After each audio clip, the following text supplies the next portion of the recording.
cropping up stockers, Zach the stock cropper, back in action. Been gone a long time. It's been 6 months since I've made a video here on the tubes, and but wanted to post again because I'm back.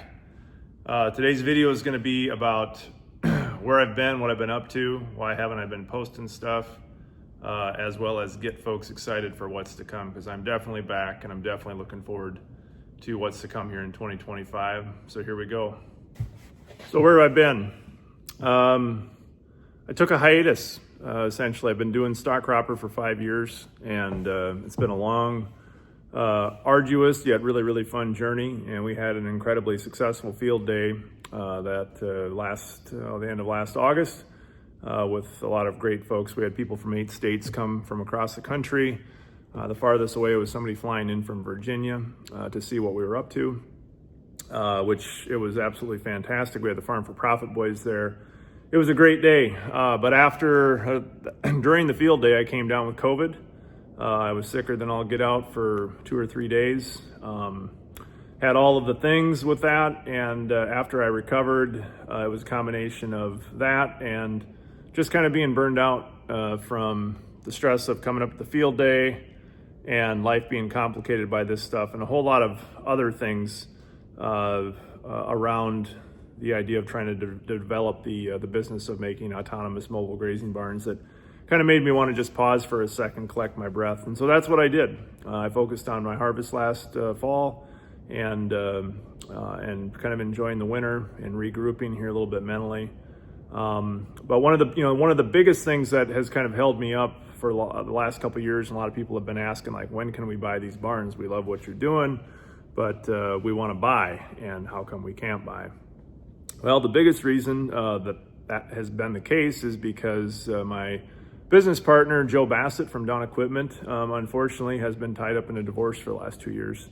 And that, if you've ever been through that, or you've got friends or neighbors that have been through that, that's not that much of a fun process. And from a business standpoint, can really horse a lot of things up. So the good news is that Joe is done with that now, and is ready to move on, and he's excited to get re-engaged. And so we actually met last weekend in Milwaukee along with Jason Mock, and we had a great 2-day session of brainstorming and dreaming about what the future in this space, this type of agriculture, could have.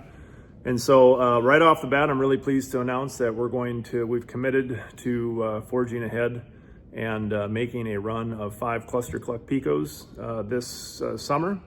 I'm not sure when the delivery point's going to be, but we have a very long reservation list off of our website right now. And if you've signed up for that, when we have more details, we will be releasing the price points of what this initial 5 production unit run will be at. And then we will go through and select the lucky 5 individuals off that long list of who's going to get barns to essentially be our first beta production run users of that. And so it's something I've been waiting for a long time to actually sell some of these products.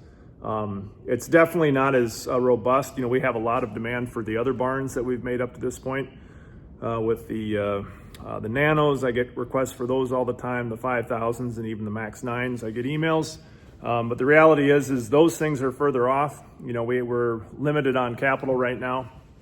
And so we have to focus on doing singular things, one good thing at a time, so to speak. And if there's somebody that's watching this that really likes what we do and would want to dump a couple $1 million on it, we could develop a lot more things a lot more quickly. But from where we're at, this is what we're going to do. We're going to make some Picos. And the reason for that, why we're focusing, is that we think this backyard protein sovereignty market is probably the biggest business opportunity right off the bat, to try to get to revenue, try to make some money, and then be able to reinvest in some of these other spaces for larger applications with autonomous multi-species grazing barns.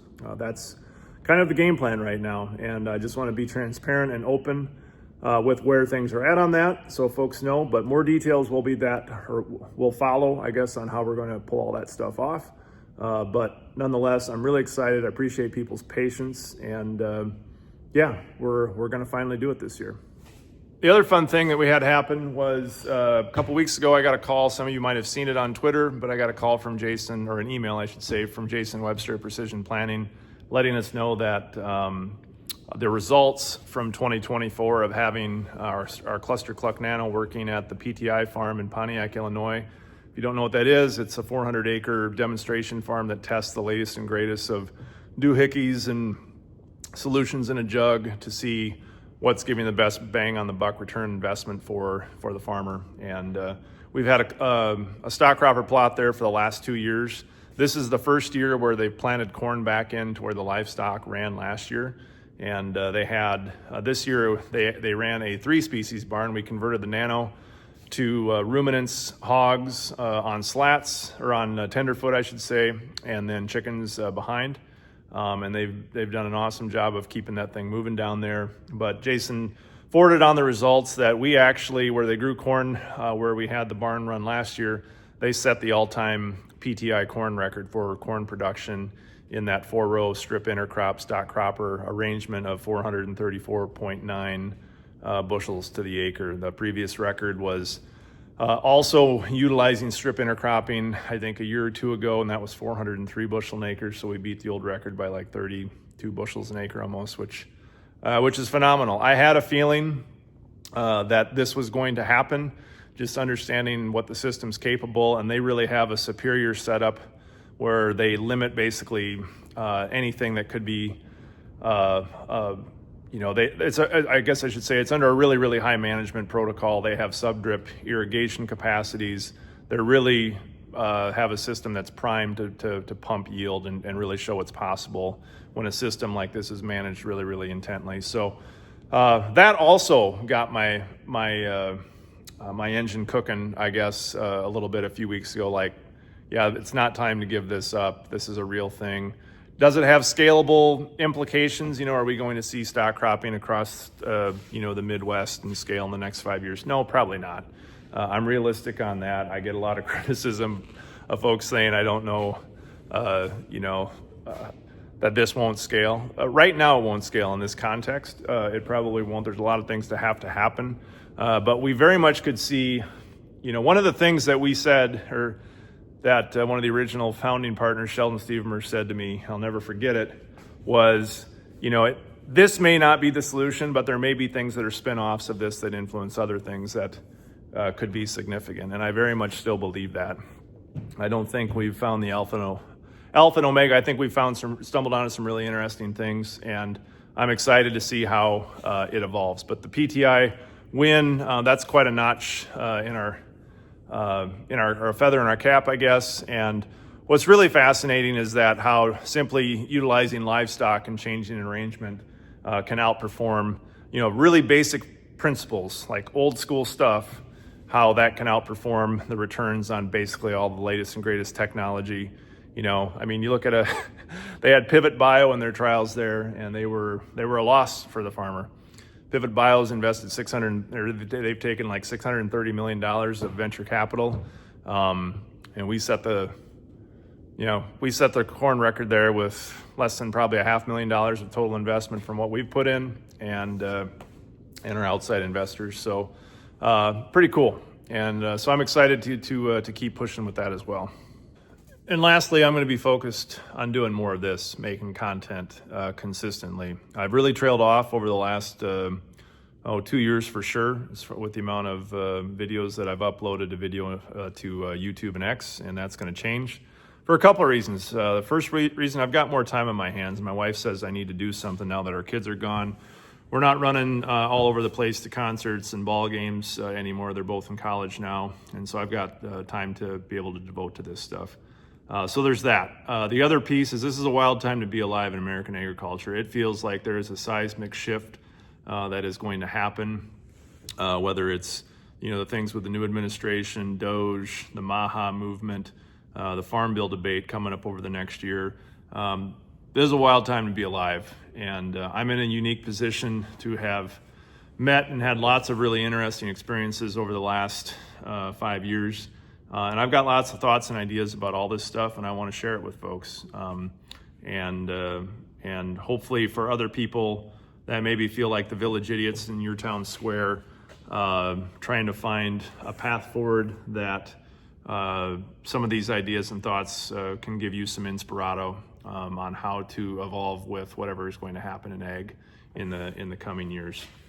So, and the content isn't going to be just about things like the stock cropper. We will show stuff about stock cropping. We will show, with this alternative production system we worked on, but I'm going to be focused a lot on the production of the Pico this year. So there will be a lot of Pico content, specifically around the concepts of protein sovereignty, raising your own meat for your own family.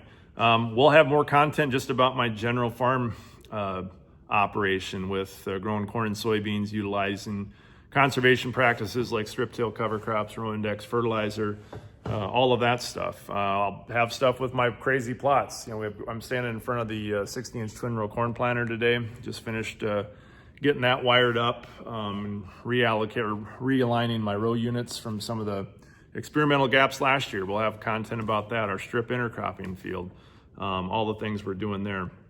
Farm policy. It's going to be a huge year for farm policy with the Farm Bill. A lot of wild things. Thomas Massey this week stirring stuff up about ethanol. There's just a lot of things to discuss and share from somebody in my chair, my perspective, and I'm planning to do that. And lastly, health. Health is something that I have taken really seriously over the last 6 months. About 6 months ago, I was at a field day in Nebraska, and there was a picture taken me, and it was in the paper. And I looked at myself, and I'm like, God, you are a fat slob.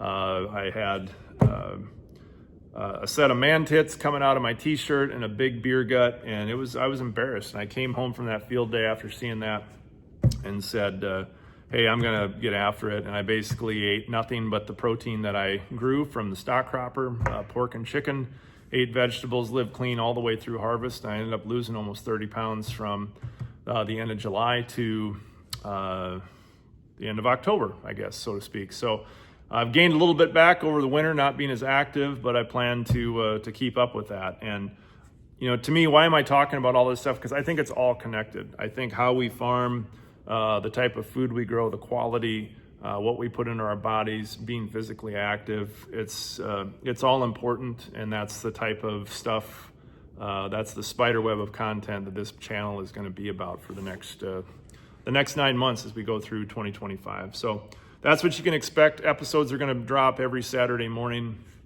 I'll have them pre-programmed to debut probably at like 6:30, 7 o'clock in the morning when people wake up. And who knows what it's going to be about that week. But it'll be consistent weekly throughout the summer. And folks may or may not agree with some of the things, and that's okay.